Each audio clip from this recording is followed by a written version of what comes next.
There haven't been any full-blooded Filipino that has been to the NBA, and I just want to be the first one, and I just want to show everyone that we can also make it.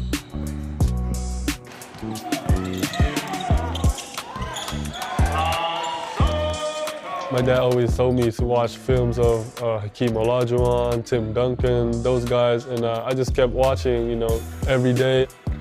My dad was in the professional leagues in the Philippines, so, he just taught me almost everything he knows about the game. And we always started with footwork, how to make easy shots. You hear 7 foot, and sometimes that means 6'10", 6'11". He's legit 7'2", so it's just a breath of fresh air to work with somebody whose goals are so in reach, but also knows and is willing to put the work in that it's going to take to get there. Basketball is really a religion to the Philippines, and every time you go out of your house, you'll see a court here, court there. You just see everyone playing basketball, and that's just how we love the sport in our country. He's definitely like a type of basketball player that'll pass. Like he'll look for you. He's not a selfish player.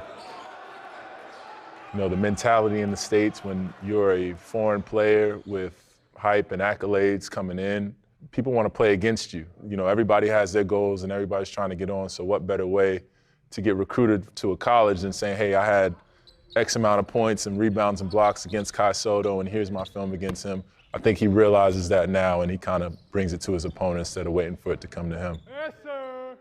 Yes, sir. The first few months, I'm just getting used to the culture, the people, and the basketball here, and I'm just very happy that I have my whole family here. I didn't really know a lot of things about college recruitment because in the Philippines I was still at the 10th grade, so I wasn't really focused on any college. But when I came here, I just got a little shocked that things are happening so fast, and I just have to be ready for it. I see Kai as somebody with a world of potential, and the sky is really the limit, but also, there's a short time to get there and has to be deliberate in making those goals achievable. Good. Two more shots.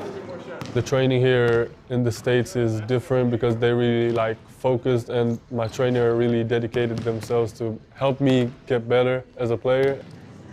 One thing that we wanted to really work on, getting him to be more NBA ready, which means, can he handle the NBA pace of the game, physicality, can he use his length in a meaningful way? Does he stretch the floor consistently? Can he guard players? Can he guard in the post? Can he guard off switches? Very good, going right back, bang, bang, boom, yeah, there we go. That's a good one. Coach Chuck Person, Coach Rob, Jeremiah, they've been helping me a lot. They're helping me prepare, and I just get my confidence from my workouts, from my practices. I think for him to become more physical, a lot of it's going to take some work at P3, which he's working at every day. They do a great job, kind of sports science and strength and conditioning to develop him off the court, which I think is really, really important. Here at P3, we assess our athletes so that we know what the needs are. So with Kai, I think from this point on, it's just a matter of continuing to develop his strength, develop that power. He's going to be playing and matching up against guys who are bigger than him, so making sure that he is able to match that intensity on the court, but also making sure that he stays healthy to be able to compete year-round. That was a moment in time for him at Basketball Without Borders where all 30 NBA teams are there. There's high-level kids that are his age that are there, and he's able to see, I didn't make the first team. I wasn't MVP. I wasn't on the first team all camp. And so what are the things I need to do to improve?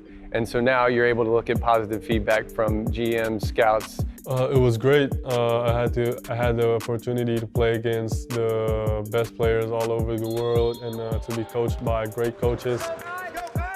What are the gaps? What's going to help him get there? And I think he took it to heart. I think he saw kind of where he was and was able to size himself up a little bit, and now he's able to take a step forward because he's grounded in reality. He's not caught kind of in the hype world. Potential is something people talk about a lot, right? Potential, potential, potential. There's always a point though where you have to start turning a corner and potential has to become reality. And for him, he's starting to approach that phase. And I think he understands that. And so as long as he continues to move forward and progress, he's got every opportunity in the world to be a good NBA player. My ultimate dream is to make it to the NBA, and I also want to represent the Philippines on international tournaments. I just want to show that Philippines is part of the basketball world.